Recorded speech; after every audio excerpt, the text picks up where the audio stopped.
Success myths are the false beliefs that your prospect may have pertaining to those who are currently succeeding in your niche or what they have to do to succeed, and also the truth behind why your success stories or role models are successful and why they don't have to result to these false beliefs, these success myths. And this is slightly different than the false solutions.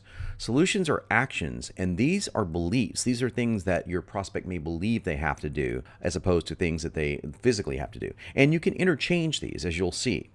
So let's get started. Success myths are broken down into two components.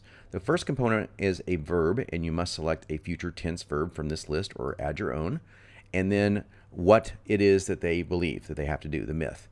And then the transition is, in reality, you X. What is the truth behind that?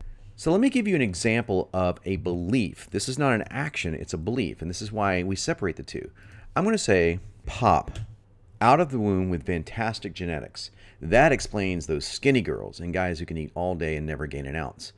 So that is a belief. That's not an action.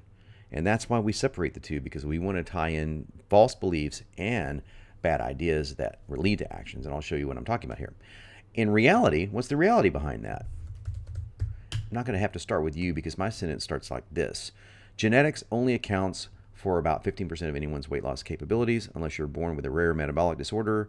And even then, anyone can lose weight once you retrain your body to burn fat for fuel. So you can be pretty elaborate here, never end in a period, as you see, and you can check it out right down here. And that's my first one, so I'm going to add a second entry. And for this one, I'm going to say eat. And this is more of an action. Super strict all the time, passing up desserts and all those foods everyone loves to eat. So think about what I'm doing here. I'm catering to someone's desires, what they don't want to do. They don't want to give up their favorite foods, desserts. What does your prospect not want to give up? If you can make that into a legitimate myth, and this is a legitimate myth, then of course you're going to be even that much more attractive. Your emails are going to be that much more compelling to your prospect.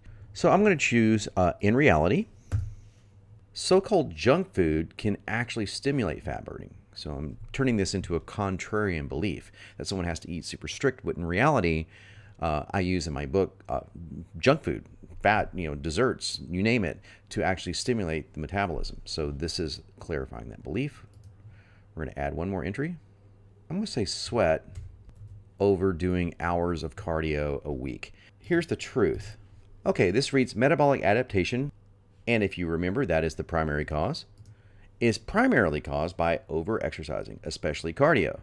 Sadly, this happens to more weight loss enthusiasts than you would believe, even to weight loss enthusiasts. Now, I might want to change that because it's used twice, so I can say even fitness lovers who eat super strict all the time, passing up desserts and all those foods everyone loves to eat.